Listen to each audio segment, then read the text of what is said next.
नमस्कार साथियों की फैक्ट में आप सभी का स्वागत है। आज हम लोग बात करेंगे जो महाराष्ट्र के अंदर सकल हिंदू समाज के बैनर तले लव जिहाद और लैंड जिहाद को लेकर के रैली निकाली जा रही है, धरना प्रदर्शन किया जा रहा है, उसके ऊपर और किस तरीके से इस धरना प्रदर्शन या इस रैली को लेकर के भारत में हिंदू विरोधी जो हैं वो एक्टिव हो गए हैं और इसी के साथ साथ सुप्रीम कोर्ट भी एक्टिव हो गया है। जब भी भारत में हिंदू सड़कों पे आता है अपनी मांग को लेकर के, तो सुप्रीम कोर्ट को इसकी बहुत चिंता होने लगती है, लॉ एंड ऑर्डर की, उसके अलावा हेट स्पीचेस की। इसकी वानगी देखने को मिली है सुप्रीम कोर्ट के अंदर, तो इसी के ऊपर बात करेंगे। देखिए, दो चीजें हुई।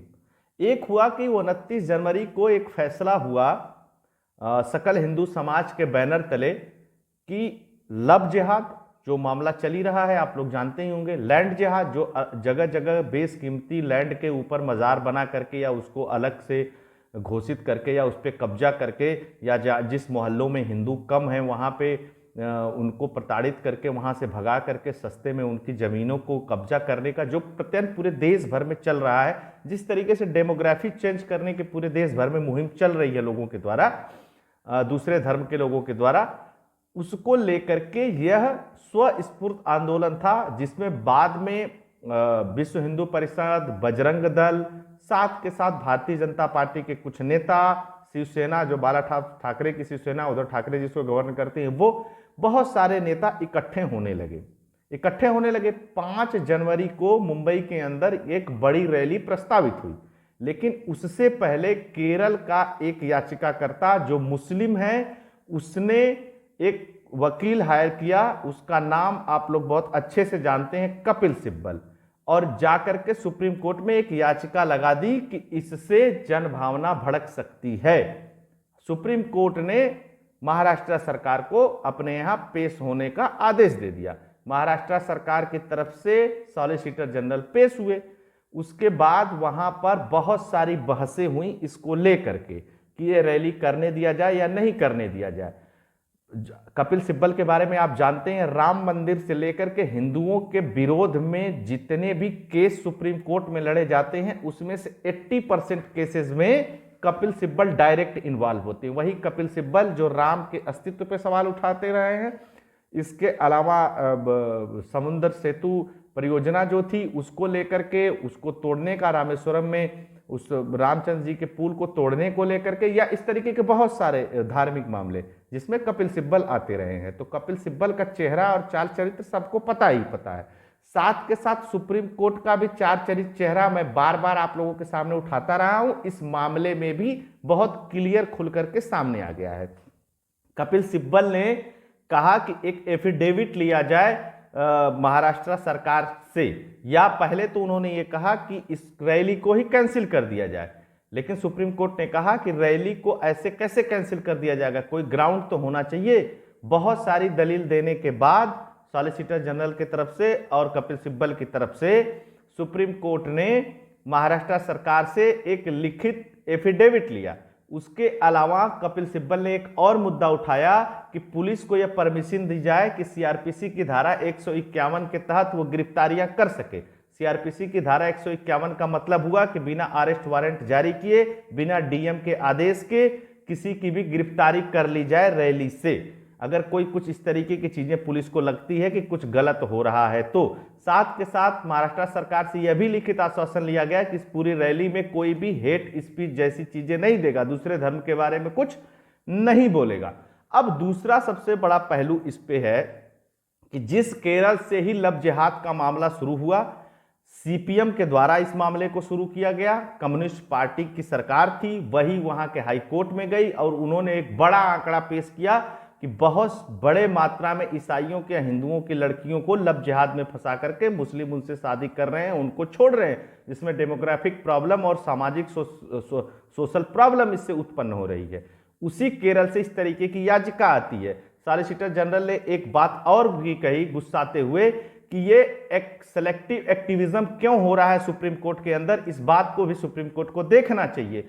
और इसकी दलील देते उन्होंने कहा कि इसी तरीके से जब मध्य प्रदेश में रैली निकाली गई उसको भी रोकने की कोशिश की गई सुप्रीम कोर्ट के माध्यम से, इस तरीके की याचिका लगा करके, और उत्तराखंड में भी यही किया गया। अब आप ही बताइए कि एक केरल के व्यक्ति को महाराष्ट्र में हो रही रैली से क्या प्रॉब्लम है? तो क्या इस तरीके से सारी चीजें गवर्न होंगी, इस तरीके से सारी चीजें चलेंगी और हर एक मामला सुप्रीम कोर्ट जाएगा? ये बात मैं बार बार उठाता रहा हूं, फिर से इस मामले को उठा रहा हूं। क्या अब हिंदुओं को अपने रैली की परमिशन लेने के लिए जिस तरीके से पुलिस के दफ्तर में एक एफिडेविट देना पड़ता है रैली की परमिशन लेने के लिए, क्या हर रैली की परमिशन लेने के लिए अब सुप्रीम कोर्ट इस तरीके का कोई स्पेशल ऑफिस खोलेगा इस देश में कि हिंदू कहीं भी प्रोटेस्ट करना चाहे, अपनी मांग उठाना चाहे, रैली उठाना चाहे तो उसको पहले सुप्रीम कोर्ट जाना होगा, कपिल सिब्बल को विरोध में वकील रखना होगा, उसके बाद जो कपिल सिब्बल कहेंगे उसी को सुप्रीम कोर्ट मानेगा? आप लोग बहुत लंबे समय से देख रहे हैं, मैं इस मामले को उठाता रहा हूं। इस सुप्रीम कोर्ट सेलेक्टिव एक्टिविज्म को लेकर के, हिंदुओं को लेकर के किस तरीके की सोच रखता है, इस पूरे घटनाक्रम से समझ में आ जाना चाहिए। दूसरी सबसे महत्वपूर्ण बात कि सुप्रीम कोर्ट क्या इस तरीके की कोई ऑफिस खोलेगा जहां से हिंदुओं को अपने रैली, अपने धरना प्रदर्शन के लिए, अपने धार्मिक कार्यक्रमों के लिए परमिशन लेने की जरूरत पड़ेगी? तो सुप्रीम कोर्ट को ऐसा ऑफिस खोल देना चाहिए, और मुझको लगता है कि हर जिले में सुप्रीम कोर्ट को एक ऐसा ऑफिस खोल देना चाहिए, क्योंकि जिले जिले से तो लोग सुप्रीम कोर्ट जाएंगे नहीं परमिशन मांगने के लिए।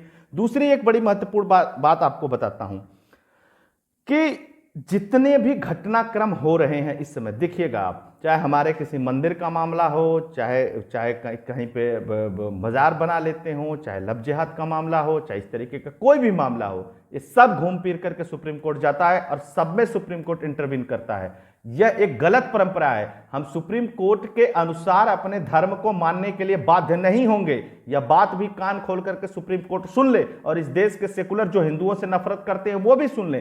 साथ के साथ यह देश जो है, मैं बार बार कहता रहा हूं कि संविधान से नहीं चलता, संविधान के मानने वालों से चलता है, और मजबूर न किया जाए भारत के हिंदुओं को कि वो कोई ऐसा कदम उठाए जिसका एक भयानक परिणाम हो। मैं यह चेतावनी दे रहा हूं, और मैं यह धमकी नहीं दे रहा हूं, मैं यह चेतावनी दे रहा हूं कि इससे चेतना चाहिए। अगर सब लोग इसी के विरोध में ही अगर आ गए और खड़े हो गए सड़कों पे, तो इस देश के कानून में भी बहुत बड़े बदलाव करने पड़ जाएंगे। तब इस तरीके का सेलेक्टिव एक्टिविज्म बहुत भारी पड़ेगा इस देश को। तो इसीलिए मेरा अनुरोध है जितने भी स्टेक होल्डर हैं कि इस पे बहुत गंभीरता से विचार किया जाना चाहिए। इस तरीके का सेलेक्टिव एक्टिविज्म बिल्कुल भी अच्छा नहीं है, और सुप्रीम कोर्ट को यह बात पूछी जानी चाहिए कि केरल के किसी व्यक्ति को क्या आपत्ति हो सकती है महाराष्ट्र में अगर कोई इस तरीके की रैली निकाली जा रही है तो। लेकिन सुप्रीम कोर्ट इस पे मौन है। सुप्रीम कोर्ट को जो भी कहना है वो सब हिंदुओं पे ही उसका बस चलता है। वो हिंदुओं के मठ मंदिर को सही करना चाहता है, वो हिंदुओं के सारे फैसलों में अपने आप को पार्टिसिपेट करना चाहता है, तो करे। कब तक ये चलेगा ये भी देखने वाली बात है। हालांकि इस रैली में बहुत सारी मांगे हुई, एक मांग और थी, जो हिंदू हित का काम करेगा वही देश पर राज करेगा। लव जिहाद, लैंड जिहाद और धर्मांतरण के खिलाफ सड़कों पर इतने हिंदू उतरे थे कि कहा जाता है कि मुंबई पूरा केसरिया केसरिया हो गई थी। और सबसे महत्वपूर्ण बात थी कि इस पूरे रैली का जो नेतृत्व कर रही थी वो महिलाएं कर रही थी। हालांकि इस प्रदर्शन में भाजपा के नेता राम कदम, केशव उपाध्याय, नीतीश राणे, बाला साहब शिवसेना के सदा सावरकर, ये सब लोग शामिल हुए और सबने लबोलुआब यही बातें कही कि यह चीजें पूरे देश में रुकनी चाहिए। अब देखते हैं कि इसका क्या परिणाम आता है। साथ के साथ महाराष्ट्र सरकार ने कहा है कि हम लव जिहाद को लेकर के कानून बनाएंगे, उसकी प्रक्रिया को हम देख रहे हैं। ये भी सुनकर के वहां के विरोधियों की छाती फट रही है। तो छाती फटे, हिंदुओं की सरकार है, हिंदुओं की मांग होगी, हम दबाव बनाएंगे, हमारे हित में जो होगा उस पर कानून बनाने के लिए कहेंगे।